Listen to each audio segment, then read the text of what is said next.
Hello, have you ever noticed that in our cultures, the moment you try to take a step back for your own sanity, you are immediately labeled as selfish or difficult or even disrespectful? Growing up, many of us were conditioned to be shock absorbers.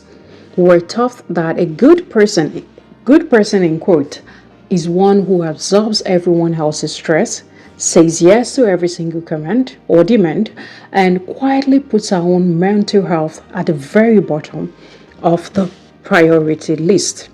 But here is the brand and hard truth.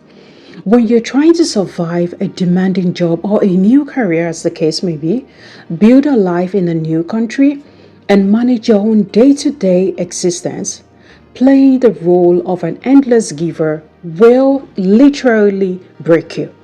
Today, we are talking about the immense psychological weight of setting boundaries and why saying the word no feels like a crime. If you are exhausted from carrying everyone else's expectations, grab a cup of coffee or tea and let's talk about it.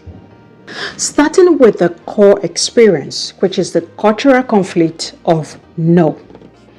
Let's be honest about why boundaries are so uniquely difficult for us as diasporans. Western self-help culture loves to tell you, just cut toxic people out, just tell them no, choose yourself. But they don't understand that for us, individual choice is deeply tangled in collective duty. We come from cultures where community and family are or is everything.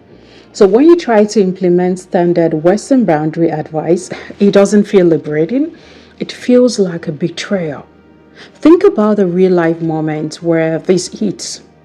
Is it the coworker or manager who asks you to take on extra projects or multiple projects because they know you will always say yes and you accept it?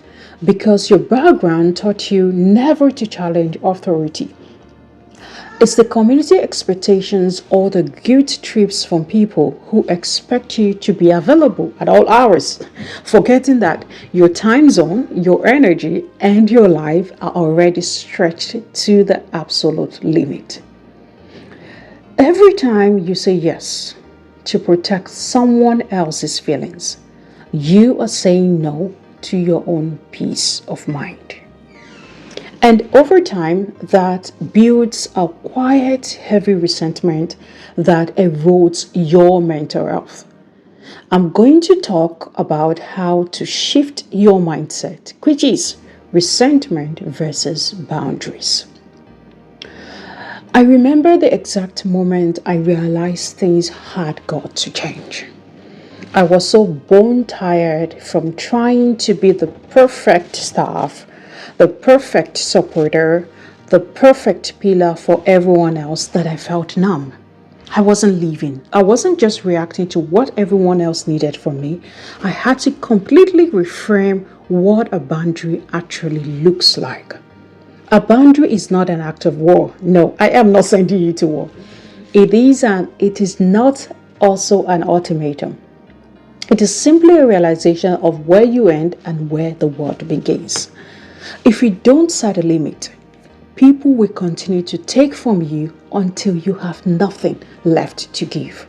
And the bitter irony is they won't even realize they are doing it. So they are not evil, no. They are just comfortable with your silence. So the first step to protecting your own peace is actually speaking the boundary aloud. It's admitting to yourself that, hey, my peace is worth protecting. You have to know that you cannot pour from a cup that has been smashed to pieces. Let's be real. Admitting you need boundary is the easy part. I know.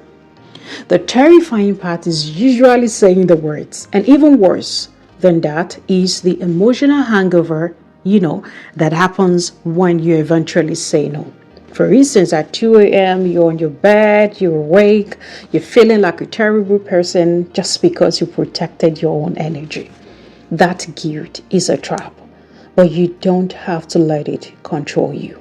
Yes, In part 2 of this series, I am giving you the exact gentle script flips that I used to say no quietly, clearly, without burning bridges and without letting that agonizing guilt consume my mind. The link to part 2 is on the screen right now, either these or these. Just click over, let's take a deep breath, and let's learn how to handle boundary hangover together. It's a whole lot we're dealing with as diasporans. And I will see you in my next video. My name remains MJ, and thank you for watching this episode. Bye for now.